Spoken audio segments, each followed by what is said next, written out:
Welcome to our last Human Geography project. The members of my group are Fernanda Espinosa, Odalis Aruma, Marco Ortiz, and myself, Nicole Mora. We are going to talk about the Principality of Liechtenstein.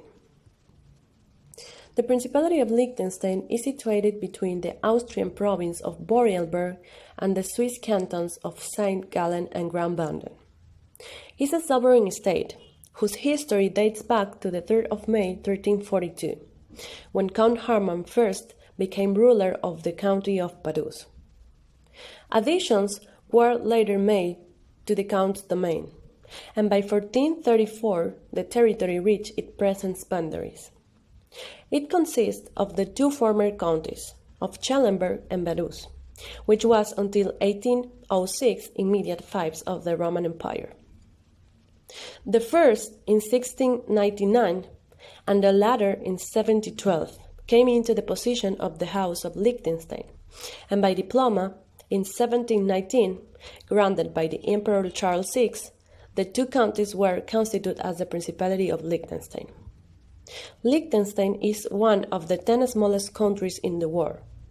It has a total of 160 square kilometers and less than 40,000 inhabitants. The surface is 160 square kilometers, and the population is 38,774. This country is situated in the Alps and in the southwest of Central Europe. It is bordered by Switzerland to the west and south and Austria to the east and north. It is one of the small countries in the world.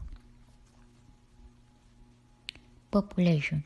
Current population is 38,774.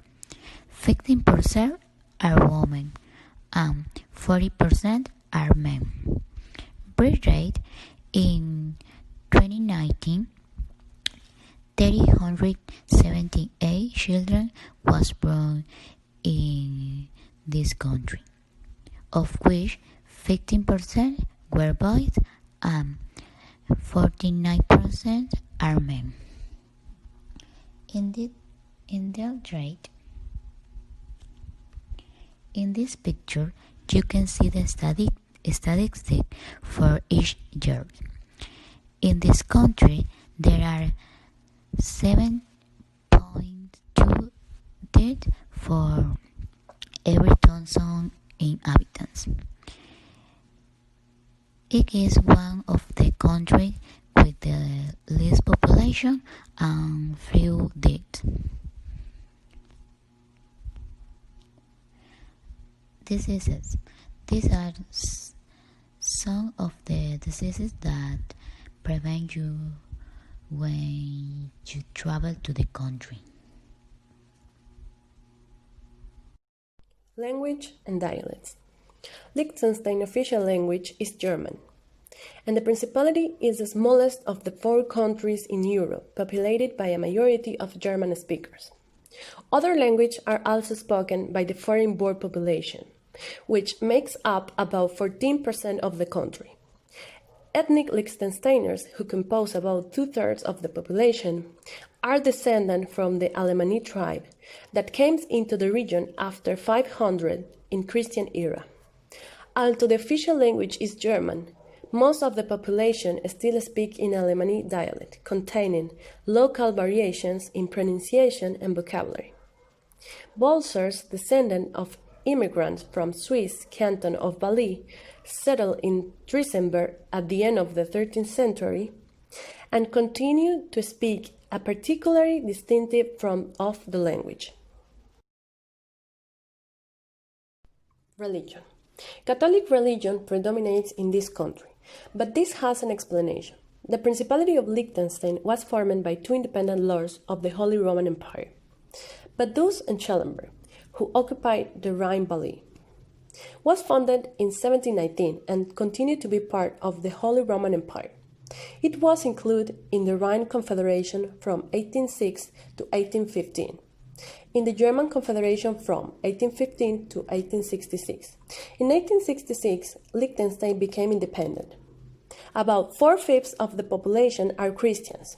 with about 3/4 of the total population identified as a Roman Catholic.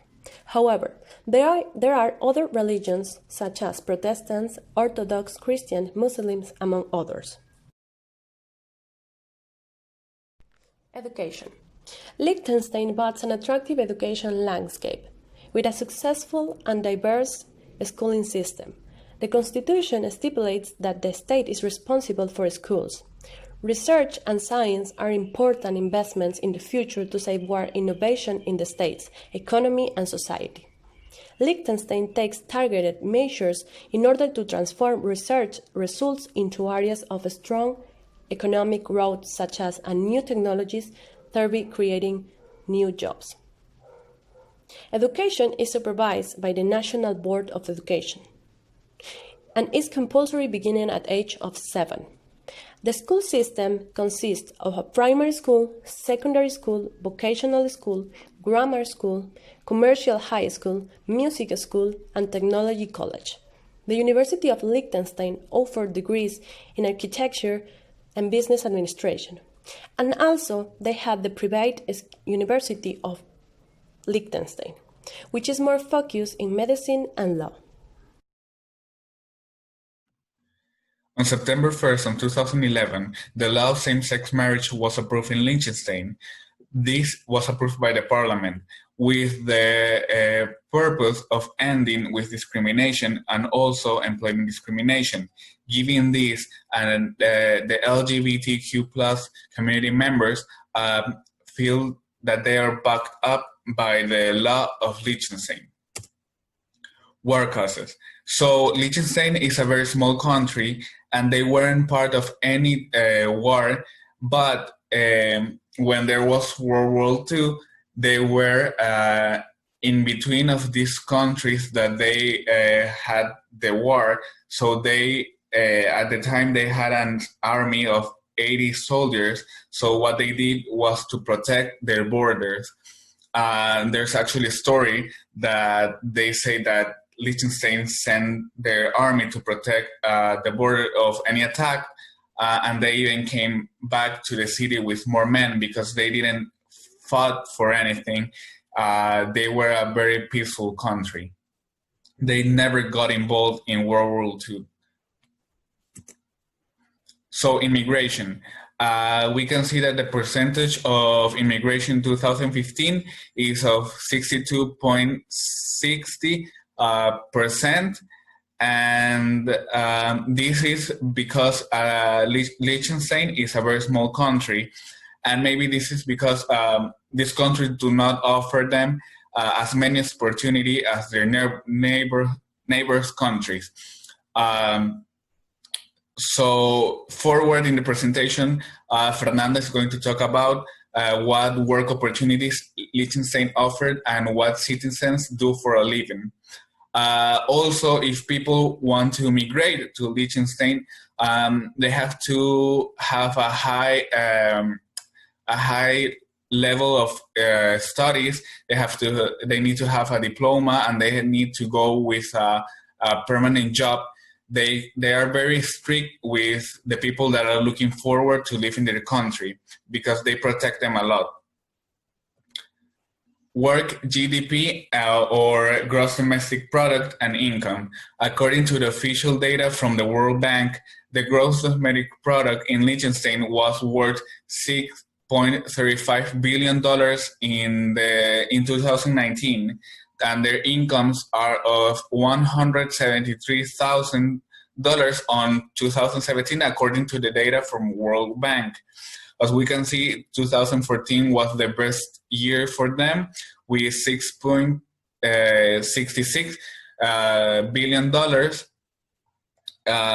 now we can see in 2020 that is one of the lowest points since 2010 and 2020, and this is because of the pandemic that is happening worldwide.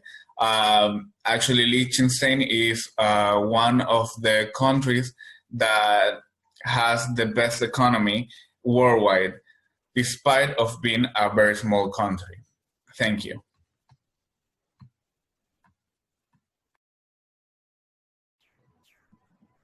Hello, my name is Fernanda Espinosa, and I'm going to talk about some aspects of living in Liechtenstein. So we have this question: what do people do for a living? And for this, I decided to include the main sectors that form the economy. The services sector is a really popular one in this country. More than 60% of the population work in this area. Then we have the second largest, which is the industrial sector, that holds under 40% of the population. Others, which are less than 4%, include the rate of unemployed individuals, which is very low in this country, and the ones that work in some minor areas like jobs related to the rural life. In popular food, Liechtenstein has some influences from the countries that they are surrounded with, mainly Switzerland, Austria, and some countries of Central Europe. Soups and dairy products are very common in their food. Also, the meats that their cuisine mainly focuses on are beef, chicken, and pork. Some common vegetables that we can experience when we visit this country in our foods are greens, potatoes, and cabbage. The four main dishes are the torkarel, the hafalaf, the Liechtensteiner fish stew, and ribbe, which some of these are shown in the pictures that we have here. The main manufacturer or basis of the economy is very related to the aspect of the workforce that I explained before. We have the manufacturing industry, which focuses mainly on the production of electronics, metal manufacturing, textile, ceramics, pharmaceutical, food products, precision instruments, and tourism. Then we have the financial sector that is a very popular one. It is the second largest to the industrial sector, and it employs around 16% of the population. Then we have agriculture and forestry, which is a very minor sector. It holds less than 1% of the basis of the economy of this country, and the forestry in particular is managed by the state and municipalities. Thank you very much.